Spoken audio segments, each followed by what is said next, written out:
Okay, friends, so I don't have my headphones with me today, so I'm having to use the microphone on my Mac. And so I don't think the audio is going to be quite as good as it usually is. So I apologize for that, but the show must go on. Before we start, I just wanted to remind you of what we went over through Chapter 4, Section 1 and Chapter 4, Section 2. And Chapter 4, Section 1 and Chapter 4, Section 2 were really just introducing some of the vocabulary around triangles, how to classify triangles, and then what it means for two triangles to be congruent. And like we talked about at the end of class on Monday, in order for two triangles to be congruent, that means that all parts of the triangles must be congruent. If you remember, all corresponding sides and all corresponding angles must be congruent for two triangles to be congruent. So if we just look at our picture here, AC is congruent to DF, those sides are corresponding. BC is congruent to EF, those sides are corresponding. AB is congruent to DE, those sides are corresponding. And if these two triangles are congruent, then also angle A will be congruent to angle D, angle C will be congruent to angle F, and of course angle B will be congruent to angle E. Okay, so for two triangles to be congruent, this is what it means. All corresponding parts of those triangles are congruent. Okay, and like we said at the end of class the other day, that doesn't necessarily mean we have to prove that all parts of these triangles are congruent before we can say that the two triangles are congruent. In fact, there are a few postulates that we can learn that will actually help us determine whether or not these triangles are congruent.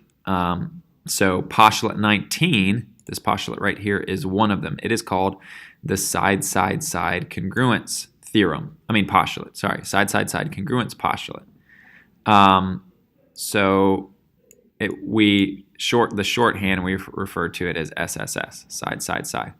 And here's what that says. What it means is that if three sides of one triangle are congruent to three sides of another triangle, then the two triangles are congruent. In other words, if we know that all three of the corresponding sides are congruent, like we do here and here, and these two triangles right here, the corresponding sides are all congruent, then we can say, because of the side-side-side congruence, that the two triangles are congruent. In other words, we don't necessarily have to prove that all of the corresponding angles are also congruent. This is enough right here. Just to say that the sides are congruent is enough information for us to be able to say that the two triangles are congruent.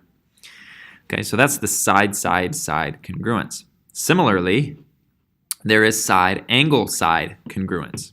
So if two sides in the included angle of one triangle are congruent to two sides in the included angle of another triangle, then the two triangles are also congruent.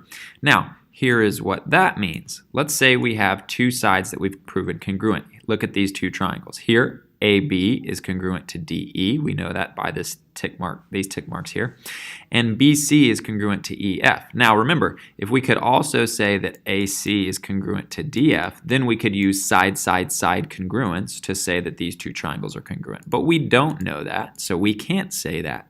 But what we do know is that angle B is congruent to angle E. So by the side-angle-side congruence postulate, this is all that we need to know in order to say that these two triangles are congruent. Now, here is one important detail, is that it must be the included angle. Okay? Here's what that means. It must be the angle that is between the two sides that we have proven are congruent.